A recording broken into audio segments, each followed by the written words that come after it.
Hi everyone, welcome to Prega care blogs.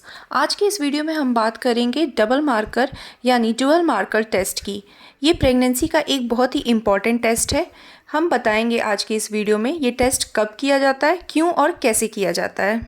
Double या dual यानी दो, तो इस टेस्ट में माँ के ब्लड में दो हार्मोन्स की मात्रा चेक की जाती है। प्रेगनेंसी के दो हार्मोन्स की मात्रा चेक की जाती है और उस बेसिस पे हम पता करते हैं कि पेट में पल रहे बेबी को डाउन सिंड्रोम होने का कितना रिस्क है। डाउन सिंड्रोम एक जेनेटिक प्रॉब्लम है जो कि क्रोमोसोम के नंबर के गड़बड़ी के कारण होता है। हम सबकी बॉडी में 46 क्रोमोसोम होते हैं जो 23 के पेयर्स में होते हैं, मतलब हर क्रोमोसोम जोड़ी में होता है। प्रेगनेंसी में बेबी के बनने के दौरान जब क्रोमोसोम नंबर 21 2 की जगह 3 हो जाता है तो हम इसे ट्राइसोमी 21 कहते हैं, जिसे डाउन सिंड्रोम कहते हैं। बहुत से लोग ये टेस्ट नहीं करवाना चाहते हैं, कहते हैं कि हमारे फैमिली में कोई भी जेनेटिक हिस्ट्री नहीं है डाउन सिंड्रोम की, तो ये टेस्ट हम नहीं करवाना चाहते हैं।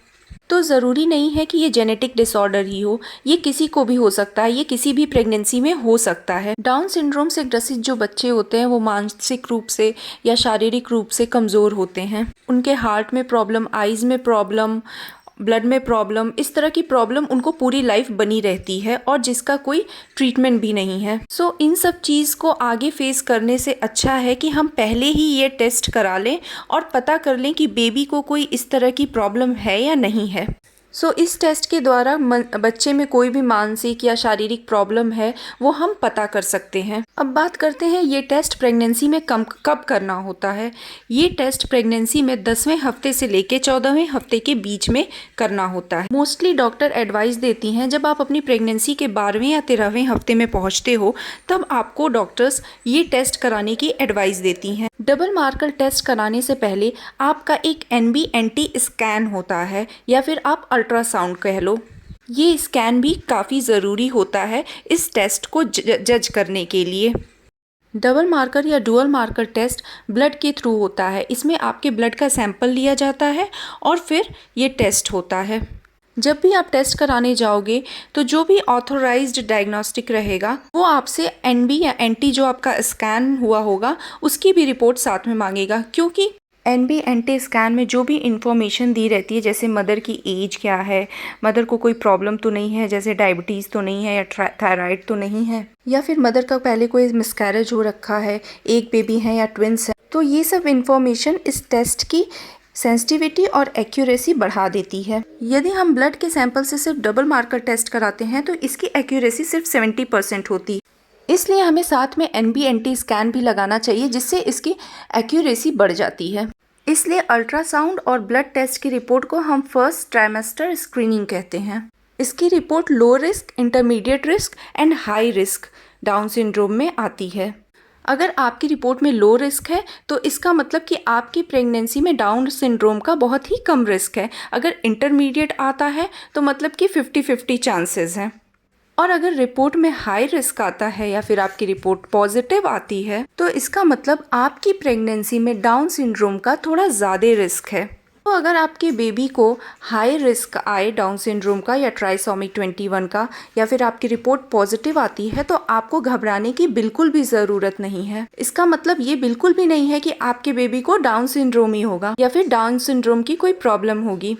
हाई रिस्क या रिपोर्ट पॉजिटिव होने का मतलब ये है कि एक बैकग्राउंड पॉपुलेशन के कंपैरिजन में आपके बेबी को ये रिस्क नॉर्मल से थोड़ा ज़्यादा है। जैसे आप रिपोर्ट देखोगे तो उस पर लिखा होता है 350/1 ट्राइसोमी 21 के आगे, तो इसका मतलब है कि 350 में से किसी एक को डाउन सिंड्रोम होने के चांसेस होते हैं।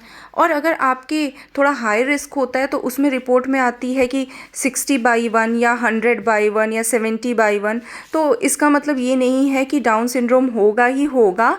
इसमें ये मतलब है कि 60 में से एक बच्चे को डाउन सिंड्रोम होने के ज़्यादा चांसेस होते हैं।